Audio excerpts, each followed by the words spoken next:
where are you seeing issues? Where are you, because a lot of these people, they know their business inside out. You know, they're the best people to go, this is where my problems are.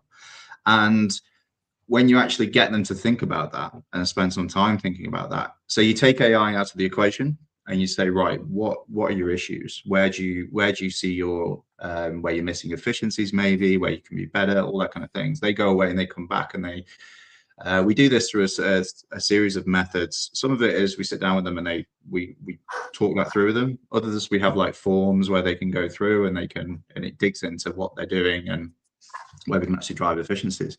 Because a lot of the time, and probably I say a lot of the time, probably 40% of cases that we've talked to clients, they don't even need AI at the moment. They need an automation setup. So, you know, it's kind of, you've still got the people who will go, well, we need it because I've got to go to the board and say we put AI in somewhere. You go, okay, right, well, how can we do that? But actually, a lot of the automation flows we're putting in are more than good enough, and we'll do more for them than that. So that's the initial conversation. Where are your pain points? Where are the problems? What are the outcomes you're looking for? And then we work backwards from there, as opposed to going in and going, right, we've got this AI solution, we're just going to put it in and then go for it. Because as you guys well know, like being in the tooling sector, you know, you put a new system on top of bad processes and you just amplify those bad processes. So like I say, we start at the outcome and then work backwards from there. Nice. And you are right. That's half of Matt and I's life, is going into companies. They go, oh, well, we'll just put a layer of AI on top of all this mess that we've had for 20 years, and then it will magically make it all better. Won't it? Yeah. No. Yeah. What crazy. There is one slight use case there. I won't say the name of the organization. Is huge. So I was working with a company, and they had a customer, and they were looking to adopt RPA, robotic process automation, and like one half of the actual business was more down the road of fixing the process and making sure it's all good before they adopt it, etc. Multi-month piece of work to clean up processes before automation was adopted. The other part of the business is in these two businesses serving the customer. The other part of the business, no, we just implement RPA like now on top of whatever you've got, and they ended up going for this option, but it actually made a difference because automated all these manual activities that were going slow. They just put it on top, dealt with the mess in the background. So they actually did increase their productivity by just putting RPA on top of trash, rather than going and clean all the processes. So that in that use case, and it was a very big government organization, that made a significant difference by just whacking RPA straight on top. I can't say that's going to be for every scenario, but I was going to say, yeah, that sounds pretty thing, but that's great to know there's actually things out there. Because that's the thing as well. Sometimes you can work with clients and you go, from my experience, this isn't going to work, and they just go, nah, just run with it. We'll see. We'll fix. What's that phrase about changing the wheel on a moving tire, on a moving car? Like, it's that kind of thing. And you go, there's no way I'm doing that. And they go, well, we want to. And then it works for some reason. So I think it depends on, the industry, and some people just have that kind of luck. But I know I don't when I'm deploying stuff. But says more about me than them, I think. So you talked earlier about people who are scared of AI, right? Your Terminator 2 reference. Now, I absolutely see this in the organisations that I'm in. So could you just describe for a second, what are guardrails and why are they important to help for those who are scared? So those are scared. So guardrails, the good thing is that a lot of the AI that people are using at the moment, these LLMs, things like that, already have guardrails in place. So they might not be visible, and they might not be to the average user. They will have these guardrails in place. You'll see a lot more recently where these LLMs, especially, like I was working with Gemini before, they're starting to actually give you caveats when you ask it to do something. So I think I was asking it to do, we were doing something with, it was actually workshop responses from clients who'd been on the workshops. And it said, right, before you paste it in, make sure you don't put any personally identifiable information in there, for example. So that's an example of a guardrail that's already been put in place by Google. You know, so it's that kind of thing. And what we teach in the workshops is that, say you've got a business and you've got a reception area, good rule of thumb is like, if you wouldn't leave it on your reception desk for anyone to pick up and read through, then probably don't put it into AI for now. If you want, and you know, if you want part of an organization that has strict kind of guardrails or rules on data integrity and things like that. So we usually teach that kind of thing. And whereas so like I say, that's the main kind of AI that people are using. So it's not massively dangerous for most people. Whereas the kind of AI that's in the labs that they're still testing, that they're kind of not really releasing, that's the kind of more Skynet stuff that people should be more worried about if that was more in the public sphere, which is not. I mean, we are seeing I don't know what the latest name is. Have you guys been seeing this Claude bot that's been going around? Yeah. What's the latest name of that? It's changed names 3 times, hasn't it? I think in the past few weeks. Almot or something, or something like that. Something. Because OpenAI have just bought it, haven't they? They've bought it in house. Okay.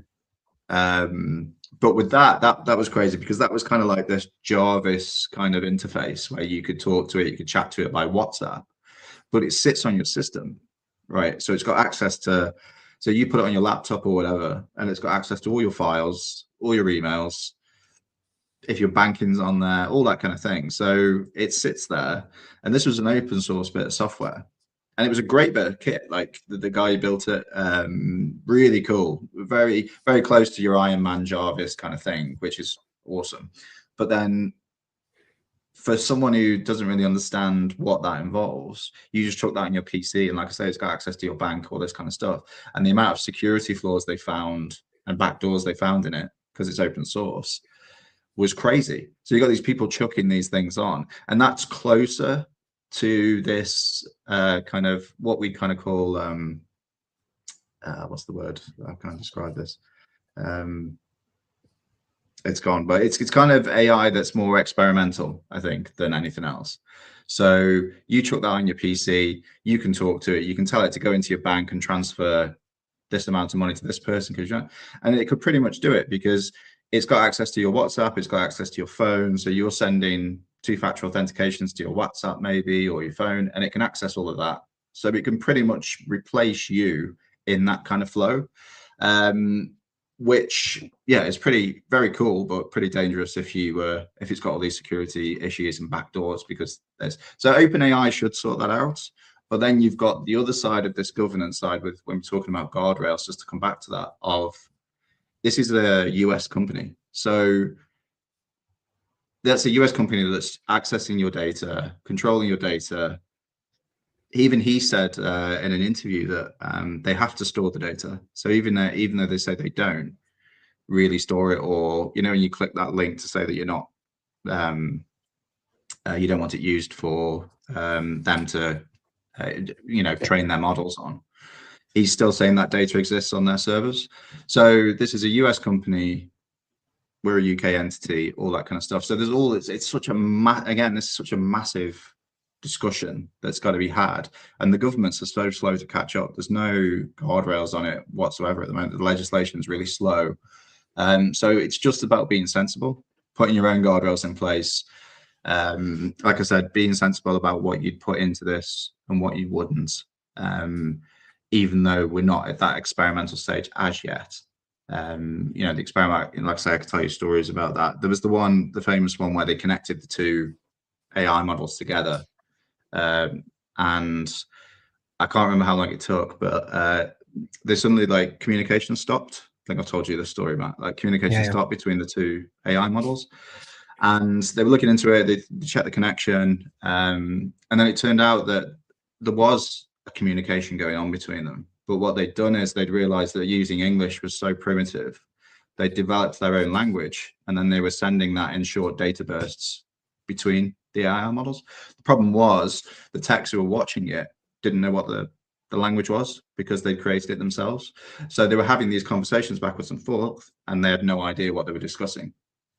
That's the Skynet stuff. That's the bit that's still in the lab. And they shut them down and they disconnected them, and that was the thing. So yeah, I think one side, just be sensible, like with anything. It doesn't matter if it's AI, using your phone, using your banking on your phone, in a using your laptop in a coffee shop where the Wi-Fi is insecure. All these kind of things are just standard, sensibilities anyway. But the really scary stuff is, it's not out there just yet. So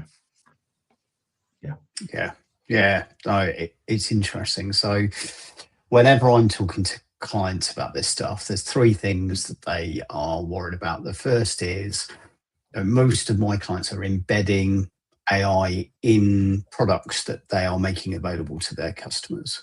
So they're worried about performance, right? Does this thing perform like all of my other IT systems?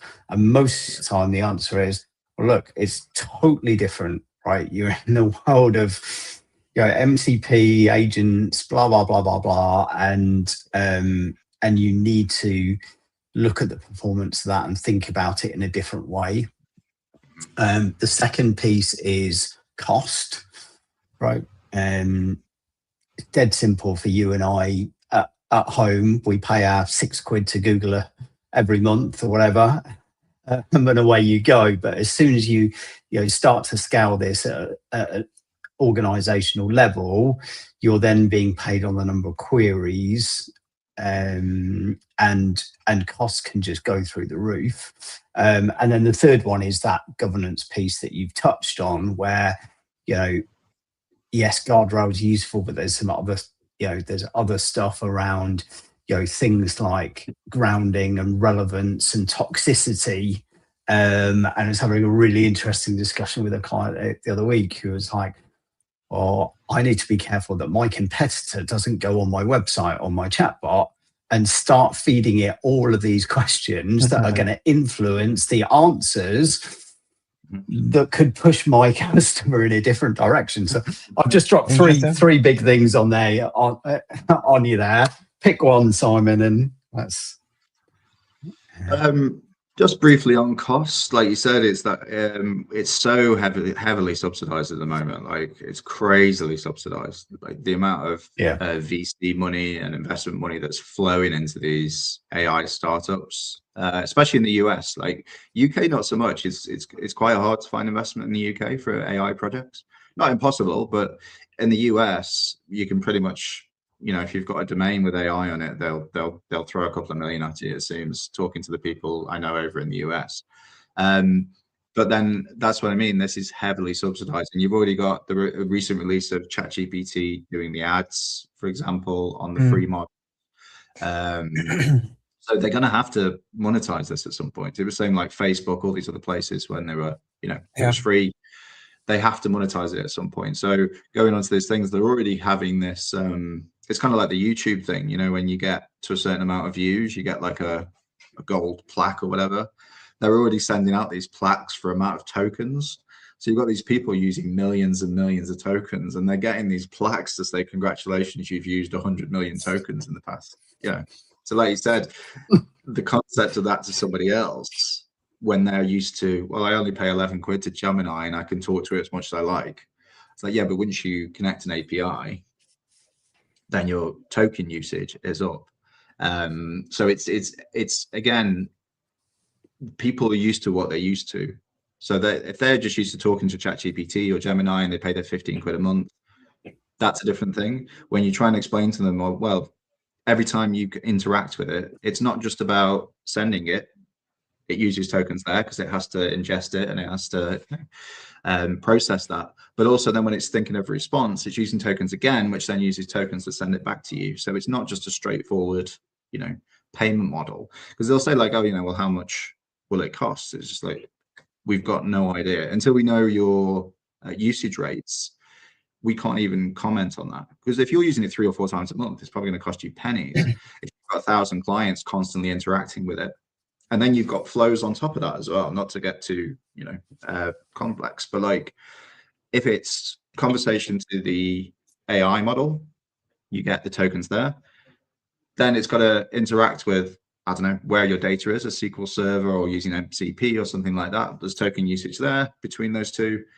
Whatever the costs are, that side comes back. It's got to process the data. You've got these multiple touch points of tokens, and and obviously sometimes too much information for a client can be, bad. It's giving them what's relevant, but they also need to understand there is a complexity behind these things that you can't just say, well, it's going to cost you 100 quid a month and it's all included in that.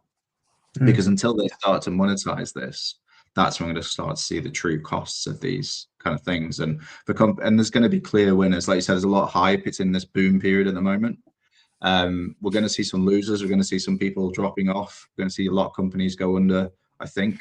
And the people who are going to win really are the people with the deeper pockets. You've already got, I think Google are up to 3 now. They're building 3 nuclear power plants to power their AI servers. When you've got that kind of money, like you can just build a nuclear power plant. No, well, not 1, actually 3. They're going for 3. It's a different ball game. These people who are burning through cash, subsidizing everything. It's a big thing. So all of that, I realize that's a massive kind of thing I've just thrown at you there, Austin. But the basics of it is, for the majority of people, costs for general usage are not going to be too prohibitive at the moment. But like I say, once they start to monetize and they start to realize that, they run out of this VC money and things like that, that's when the people are going to see these costs kind of increase as it goes on. Tempered with, and I think the improvement in hardware as well, because obviously it'll get more efficient. Sorry, Karen. Yeah, and I think that's where your comment earlier about organizations that can use automation. Right. You need to be working with somebody that can advise you on the right way, and then you start doing these things and you think, hang on a minute, we find that actually most of our customers are asking the same thing. Right? The pointless paying somebody else to answer those questions all the time. And let's build some automation and do some simple stuff, but understanding what is going on, it's that constant improvement cycle, right? Of not just, we put an AI in place to monitor to help us with this process, but how is that performing? How do we make it better? How do we make it more cost effective?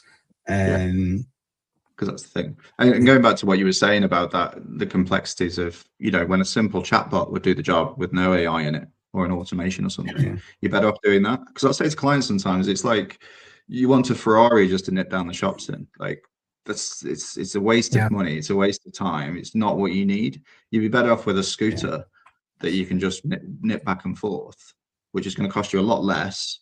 It's not going to be as shiny. Obviously, it's not going to look as good. But where you are right now, you're a carpenter, for example. Like, you don't need a Ferrari to nip down the shops. You need a simple chatbot that'll be on your website with no AI at all. Well, an LLM kind of involvement that will kind of do everything you need, because there's only 6 or 7 questions that people are asking. So I agree. Yeah. It's an interesting point. So what it so somebody's come to you, you've had a conversation with them, they've identified some inefficiencies in a process, and you've decided, okay, right, this is a good use case for AI. How do they then decide, right, everybody wants this space? Which tool do I go for? The minute I log on to YouTube, I'm terrible for consuming YouTube content, and it's like, right, today Claude is the thing, and tomorrow Gemini have just released this, and it's even better than Claude was yesterday, and blah blah blah blah blah. As a business owner, you'd be like, it's overwhelmed, Austin. It's at the end of the day, it's overwhelmed. There's so much out there. And you get this kind of decision paralysis, because you're just like, right, I could use all of these, and then I've just started using this. Now I've just spoken to someone else and they said this new thing is the best thing to use. Like it's very, very difficult. And actually, these are some of the companies I'm speaking to who actually almost go, you know what, I'm just going to leave it because I cannot process the amount of things I'm being bombarded with of what tools I should use. I'm just going to leave it, and I'm just going to go back to pen and paper or whatever it is I was doing before. So, you will get that as well, where, like you said, it's you made a really good point about choosing someone you trust to go, either you don't need it, you don't need AI at all, or actually here's a tool, or here's a couple of tools that we really think would help you, and trying them out and doing it that way. So it's kind of like a softer approach, as opposed to, I mean, let's face it, people have made millions over the years selling people stuff they don't need, but that's just not where we're at. Yeah, no, you're right. And I think the other decision point, you talked about US companies, right? A lot of these being US companies, and your data going over there, et cetera, et cetera. So once you've got that point of how are we going to use it? And does it matter whether this third party uses our data or not? And, then having that, okay, all right, well, we need something EU or UK based or whatever, which could inform your decisions a bit better. But I definitely, I can't, we all know this is disrupting, right? It's decision paralysis is almost like you just need to do it anyway. It's like, just start and try something, right? If it's not the biggest pain that you have, find a smaller pain and just try it out, and see where you get to, because otherwise you are going to get left behind, right? That's a great strategy. Yeah, even if it's small, start small and use it like that, because other people are going to go way ahead of you otherwise. Yeah. So where's the what's the best success story you've seen or been involved with where a company's really used AI successfully? It's been mainly the SoAIZ platform, to be honest, because it's, for a lot of our clients, it's been providing them with that wallpaper on their social media, that kind of constant presence. So like I said, when I created version 1, it was bringing those tools into one place. And this is the kind of thing where you have to look at it and go, is this a good use case? For me, I was in ChatGPT, so I was using AI to generate my kind of content for the month. So say, right, give me a content, for the next 30 days, I want to talk about this, this, and this. And it was good at doing that. But then I had to go into Canva, create all the visuals for each post. And then I had to go into Hootsuite, and I had to put it all in, schedule it all in, put the visuals in, all that kind of stuff. And all that kind of takes time. So being able to do that has massively saved me time, and then actually turn it into a commercial product where I've got companies using that now, with an important caveat. So the companies we do it for, the majority of them, it's we talk about this HI, there's human involvement. So we make sure that that's checked. So we generate the content, we do it through the platform. We then check it internally to make sure it makes sense, make sure it's on brand, make sure it's not hallucinating, all this kind of thing. It then goes out to the client, and then they approve it. So for some clients, they've gone from spending a day or two generating content and coming up with ideas and things like that to spending a couple of hours a month. Or if they're using our services, 5-10 minutes a month, just to go in, ask for any comments, approve, and send the stuff out. That's one of the main things. I was working with consulting with someone in the US who built a document management system for a law company. And what was interesting, what we were discussing was the use of like local models. So obviously with law, like the data where in a law firm, obviously there's a lot of sensitive data and all that kind of thing. So using an on-site server with an offline LLM model to process the requests from within the law firm meant that data didn't need to be processed outside of the network. So they set up servers on site that were just using local models. So there was nothing going off to OpenAI. There was nothing going off to Gemini's API or any of these servers. They were just using offline models for that, and it meant that they could keep data integrity. They were heavily regulated, obviously, because they're law firms, so that passed all their audits.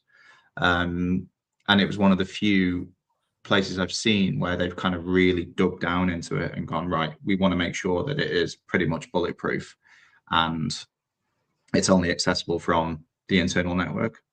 So that was a great success story, like someone using AI but in an offline model to make sure that data integrity, because otherwise you're having to, I've worked with other firms where you have to sanitize everything before it goes off. So you've got to pull out any identifiable data, send it off. And sometimes it's not always relevant, but there is that thing of like, you're asking a question with not all the information. So it's sometimes harder for that model you're using to come back with a proper response because you're not giving it the full picture. So seeing them do that was a great use of AI, keeping them within the guardrails. Costs were a lot cheaper as well because they're using local models. So obviously there's a bit more of an outlay for server costs because they actually have on board, on-site servers. But you weren't paying per token then, you were just paying for the usage of your own server and doing it like that. So that was a really good, case there. It's really interesting, and I constantly saying the legal world is just one that is going to be completely transformed. Big time. Shortly. It's a very expensive place to go and do anything right. And here, you're suddenly going to be able to go, oh, I can just get the answers. Lawyers, bookkeepers, all these kind of people. I think these are going to be disrupted massively. Yeah, brilliant. I know I've used an AI service for my tax this year. How did that go? Brilliant. It's not easy. It's great. Superb.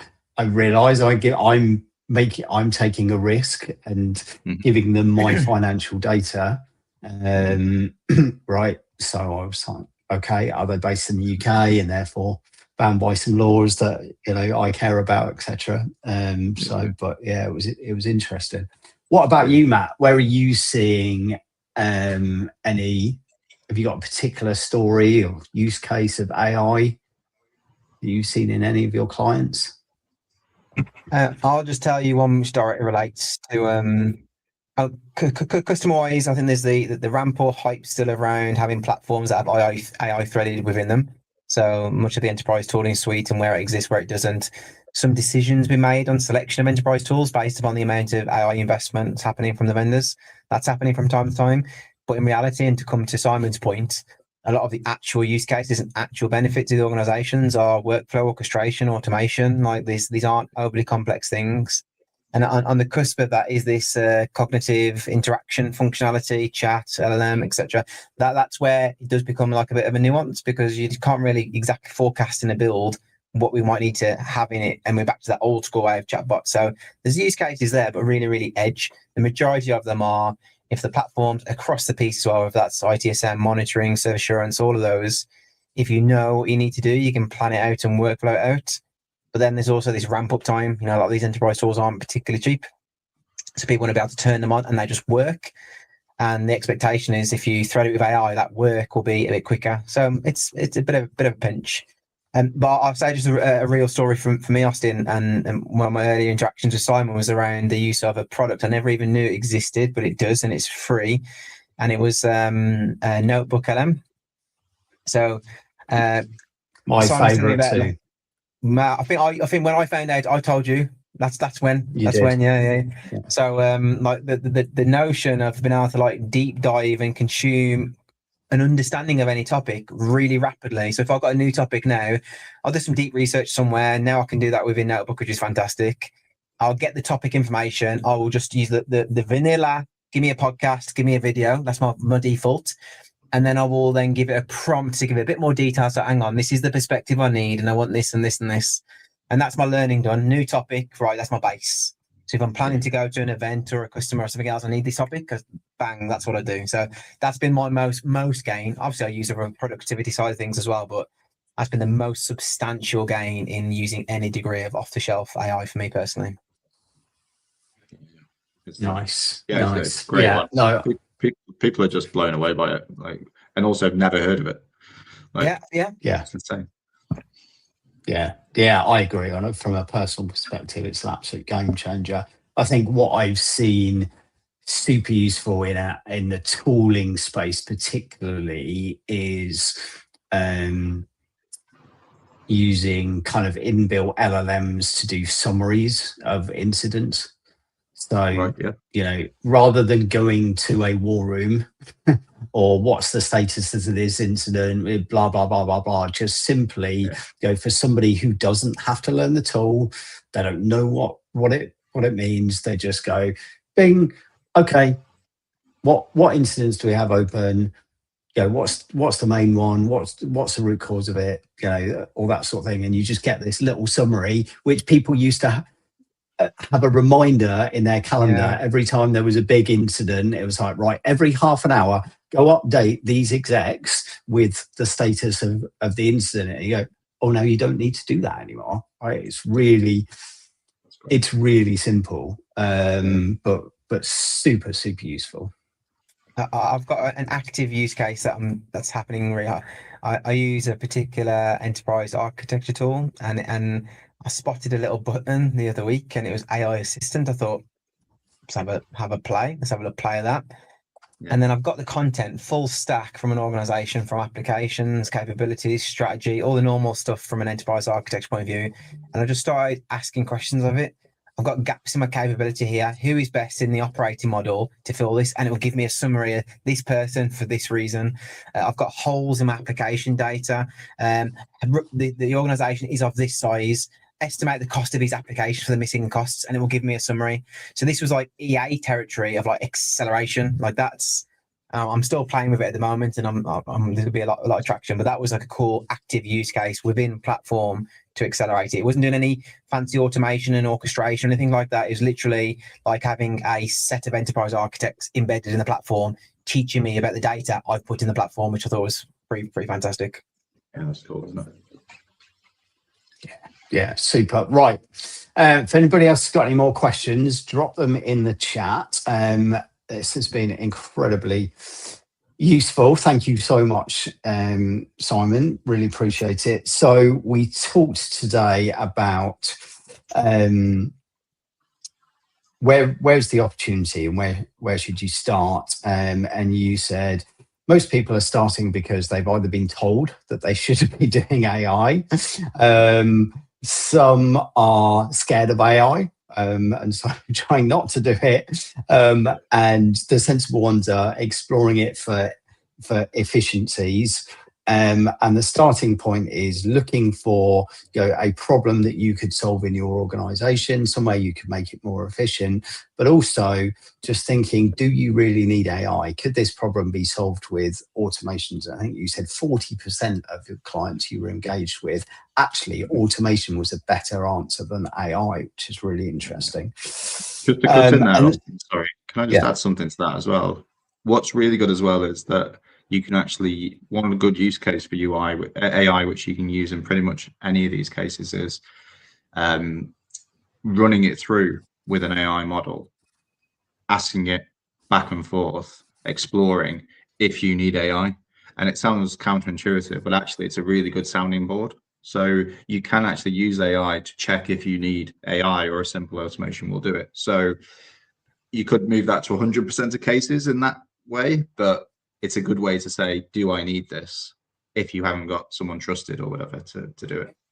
Really good idea. And something I've been doing recently is just interacting via voice with ChatGPT. So I'm out for a walk with the dog and I'll just ask it the questions there and then. We'll have a conversation back and forth, subject done. Whereas previously I'd have had to be at my computer, thought about what do I want to ask, try and get my prompts right, and improve them to get the answers. Now it's dead simple.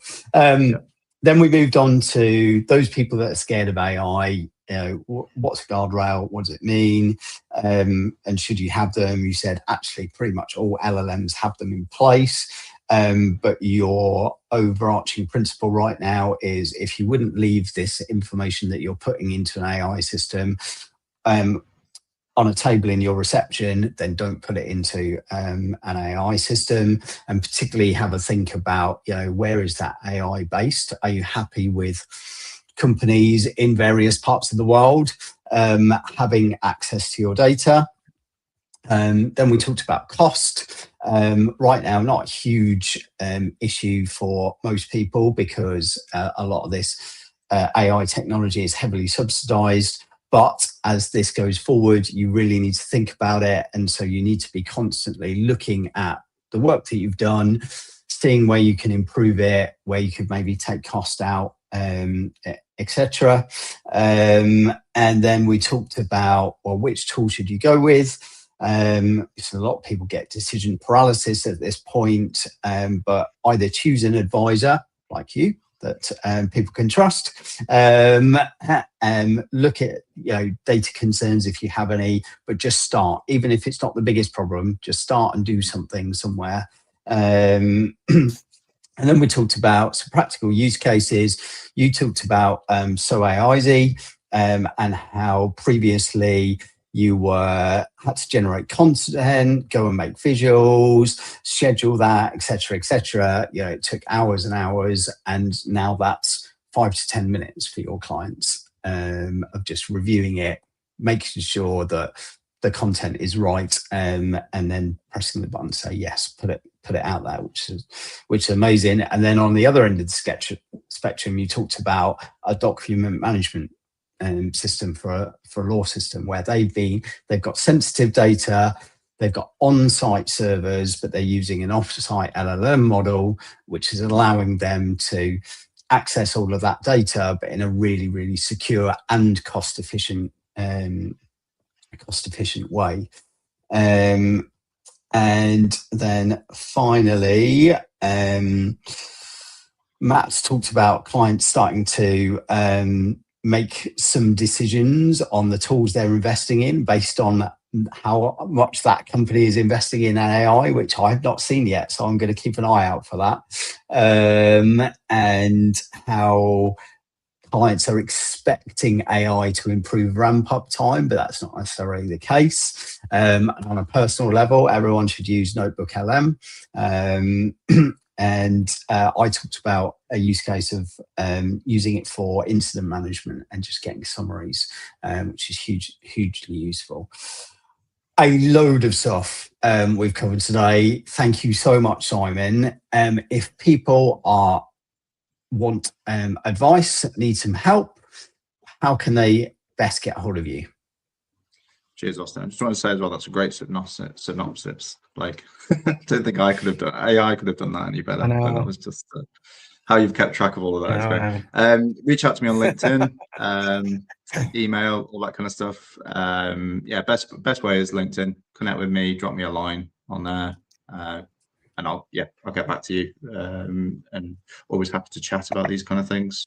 It is my life at the moment. Austin was asking me before the call what my life's like outside of work, and I just said, this is pretty much my life. So always happy to chat about it if anyone's got any questions. Super. And I've just dropped Simon's LinkedIn profile in the chat. Look, thank you so much, Simon. You're an absolute fountain of knowledge. We probably could have discussed this for hours and hours and hours. Matt, what have we got next for our wonderful audience? Actually, next week with our scheduling, how we worked it out. So we've got Jonathan Chivers, and we're talking about beyond mean time to repair, instant metrics that actually matter to the business. And this is a perspective of observability, but more so from a financial and ROI perspective rather than outright technology. So that's next Friday, same time. And then we haven't got the date fixed yet, but I think it's likely to be somewhere in the middle of March. We'll confirm the name of the person once it's confirmed, but we're going to have an MSP perspective of enterprise tooling as well and what they use for their customer base.